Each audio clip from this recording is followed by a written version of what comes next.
కానీ మీరు ఇంతకుముందు ఒక నాన్నగారు అప్పటికే బిజినెస్ లాస్ అయ్యారు, అంటే పొలిటికల్ రాజకీయాల్లోకి ఎంటర్ అయిన తర్వాత కొంత లాస్ అయ్యారు ఇదే అని చెప్పారు కదా. దాని బిఫోర్ ఆయన ఫ్రీడమ్ ఫైటర్గా కూడా ఉన్నట్టున్నారు కదా. ఆయన ఫ్రీడమ్ ఫైటర్ అండి. ఫ్రీడమ్ ఫైటర్గా ఆయన అప్పట్లో రాజమండ్రి సెంట్రల్ జైల్లో 2 నెలల పాటు జైల్లో పెట్టారు ఆయన. అక్కడ బాగా ఉధృతంగా స్వాతంత్ర సమరయోధులు సమరంలో పాల్గొన్నారు వాళ్ళందరూ. అప్పుడు మా ఊర్లో మా ఫ్యామిలీస్, మా ఫాదర్ బ్రదర్స్ వాళ్ళు అందరూ కూడా బాగా యాక్టివ్గా ఉండేవారు దాంట్లో. మాగంటి బాపిరెడ్డి గారని మాకు పెదనాన్నగారు, ఆయన భార్య మాగంటి అన్నపూర్ణాదేవి గారని, వాళ్ళిద్దరు కూడా పొలిటికల్గా బాగా ఇన్వాల్వ్ అయ్యి ఉన్నారు వాళ్ళు. గాంధీ గారు ఏలూరు వచ్చారు. ఏలూరు వచ్చినప్పుడు మా పెద్దమ్మ గారు మాగంటి అన్నపూర్ణాదేవి గారు ఆయన వెళ్ళి కలిశారు. అప్పట్లో లండన్ నుంచి అటు నుంచి చీరలన్నీ కూడా ఇంపోర్ట్ చేసుకుని వాడేవారు అందరూ. ఈవిడ కూడా అలాగే వాడతాం. గాంధీ గారిని చూడగానే ఆయన కొల్లాయి కూడా చిన్న పంచెను కడవ వేసుకొని ఉన్నాడు, చొక్క కూడా. ఇంత సింపుల్గా ఇంత పెద్ద నాయకుడు ఉంటే మనం ఏంటి, ఈ చీరలు ఏంటి అని అనుకుంది.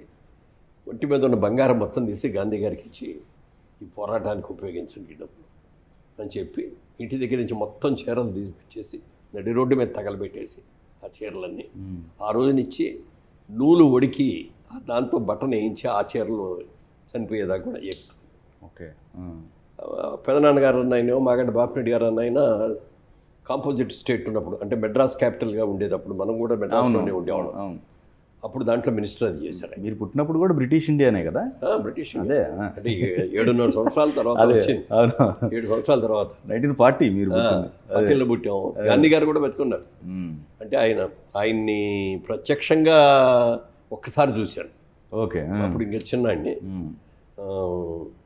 తర్వాత ఇక ఫాదర్కి మాత్రం అట్లా పాలిటిక్స్లో కంటిన్యూ చేశారు. ఆయన బిజినెస్ చేసేవారు. ఆయన కూడా ఆదిలాబాద్ డిస్ట్రిక్ట్లో చేసేవారు, ఫారెస్ట్ కాంట్రాక్టర్ ఆయన. బిజినెస్లు చేస్తా కూడా ఈ కాంగ్రెస్ పార్టీలో, కాంగ్రెస్ అంటే పిచ్చి అనమాట ఆయనకి. ఓకే. ఓకే.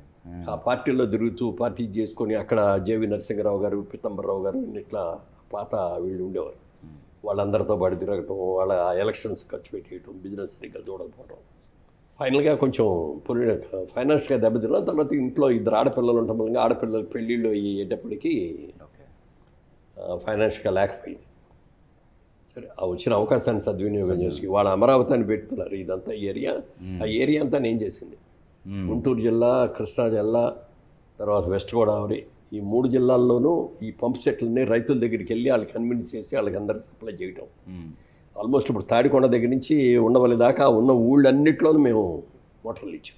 ఓకే. అట్లా రైతులతో అందరితో పరిచయం వచ్చిన దాన్ని ఇది చేసుకున్నాం. తర్వాత అనుకోకుండా సినిమా రావటం, ఆ సినిమాని సక్సెస్ అవటం. అయితే రాజకీయాల్లోకి ఎందుకు వచ్చాము అంటే, ఎన్టీ రామారావు గారు తెలుగుదేశం పార్టీ పెట్టి తిరుగుతున్నప్పుడు సడన్గా విపరీతంగా ఆయన వెళ్తా అంటే అక్కడ జనం విపరీతంగా వచ్చేసారు. అప్పుడు ఇందిరాగాంధీ ఏం చేశారంటే, ఈయన ఇంకా ఇట్లాగే వదిలేస్తే మొత్తం దేశం అంతా తిరిగేస్తున్నాడు, మనల్ని వాషౌట్ అయిపోయేటట్టుంది అని చెప్పి సడన్గా అడ్వాన్స్ చేసి ఎలక్షన్స్ అనౌన్స్ చేసినాడు. ఆవిడ ఎలక్షన్స్ అనౌన్స్ చేసినప్పటికి ఈయన అక్కడ ఉన్నారు, విజయనగరం, శ్రీకాకుళం ఆ ఏరియాలో ఉన్నారు.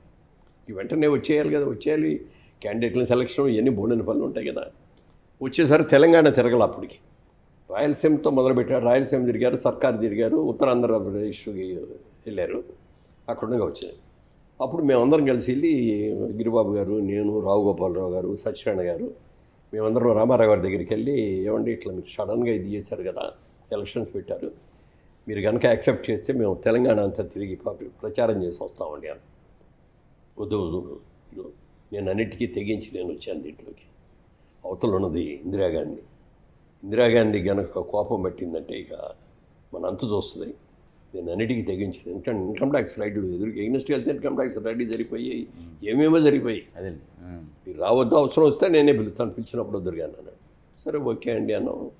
ఎలక్షన్స్లో ఆయన బ్రహ్మాండం గెలిచాడు. అప్పుడు నేను పిచ్చి పంతులు అని సినిమా తీస్తాను, 2వ సినిమా. ఆ సినిమాలో రామారావు గారి మీద మంచి పాట రాయించి అత్రేయ గారు రాశారు. మంచి వాళ్ళందరూ పోయారు, మంచిని చెప్పే పోయారు, ఆ మంచిని కాపాడే మనుషులు మనలో కరువయ్యారు, రావయ్యా రామయ్య ఈ రాజ్యమే నీదయ్యా అని రాయించి ఆయన రామారావు గారి ఫోటోలు ఇవన్నీ కూడా పెట్టి. కానీ నాన్నగారు కాంగ్రెస్ వైపు ఉన్నారు కదండి, ఆయన కాంగ్రెస్కి వీరాభిమానిగా ఉన్నారు. కానీ మీరు ఆయన ఫాలో కాలేదా? అలా అంటే ఫ్యామిలీ కాంగ్రెస్ ఫ్యామిలీ అయినా రామారావు గారి మీద ఉన్న ఇది సినిమా ఇండస్ట్రీలో ఒక మంచి బిజీ హీరోగా ఉండి డేట్లు ఇస్తే చాలు ఎంతైనా డబ్బులు ఇస్తామని చెప్పి అంత డిమాండ్ ఉండి ఒక రాముడిగా ఒక కృష్ణుడిగా ఒక దేవుడిగా చూస్తున్నటువంటి ఒక వ్యక్తి కేవలం తెలుగు వాళ్ళకి గౌరవం లేకుండా పోయింది, తెలుగు వాళ్ళకందరికీ కూడా అమర్యాదలు జరుగుతున్నాయి, తెలుగు వాళ్ళు అంటే అసలు లెక్కలేదు, మద్రాసీలు అన్నారు తప్ప గుర్తింపు కూడా లేకుండా ఉంది, ఈ స్టేజ్లో అసలు తెలుగువాడంటే ఏమిటో చూపించాలని ఒక ధైర్యంతో వచ్చాడు ఆయన. ఇందిరాగాంధీని ఎదిరించి మరీ వచ్చాడు. సరే గెలిచారు తర్వాత వెళ్ళి కలిసాం, అందరం బాగానే ఇదైంది. తర్వాత దాన్ని హార్ట్ ఆపరేషన్ చేయాల్సిన కోసం అమెరికా వెళ్ళారు. అమెరికా వెళ్ళి ఆపరేషన్ చేయించుకొని తిరిగి వచ్చే రోజున మేమందరం మెడ్రాస్ నుంచి సినిమా వాళ్ళం ఒక 50-60 మంది సినిమా వాళ్ళం వచ్చాం. ఇక్కడికి వచ్చేప్పటికి బేగంపేట ఎయిర్పోర్ట్లో పొలిటికల్ పార్టీ మంత్రులు వాళ్ళు వీళ్ళు అందరూ వచ్చేసారు. ఈ జనం అయితే విపరీతంగా వచ్చారు. ఆయన ఫ్లైట్ దిగటం కోసం అట్లా వెళ్ళాడు. డోర్ ఓపెన్ చేయగానే అట్లా బయటకు వచ్చాడు. ఆపరేషన్ చేస్తుంది కదా, చేతిలో కర్ర పుచ్చుకొని ఇట్లా వచ్చాడు. వచ్చి బయటకు వచ్చినప్పటికి అందరూ ఎన్టీఆర్ జిందాబాద్ అని అరుస్తున్నారు. అందరు చూడగానే ఆయన కావేసి వచ్చి నేను కర్ర పుచ్చుకొని దిగట్టు పెట్టాను. కర్ర అలా బారేసి టక మెట్లు దిగేసి వచ్చాడు. డైరెక్ట్ మా దగ్గరికి వచ్చాడు. వచ్చి బ్రదర్ మీరందరూ వచ్చినందుకు చాలా సంతోషం, మనం సాయంత్రం కూర్చుందాం, ప్రోటోకాల్ ప్రకారం ముందు నేను మినిస్టర్ని పలకరించాలి అని చెప్పి వాళ్ళ దగ్గరికి వెళ్ళిపోయి వాళ్ళతో మాట్లాడేశారు. మేము ఇంటికి వచ్చేసిన తర్వాత ఈవినింగ్ మమ్మల్ని అందరూ డిన్నర్కి పిలిచారు. అక్కడికి వెళ్ళాం. అక్కడికి కూడా మినిస్టర్స్ వాళ్ళందరూ కూడా వచ్చారు. అప్పటికి ప్రాబ్లం నడుస్తుంది కదా? లేదు, అప్పటికి ఇంకా బయటపడలేదా? Okay, right.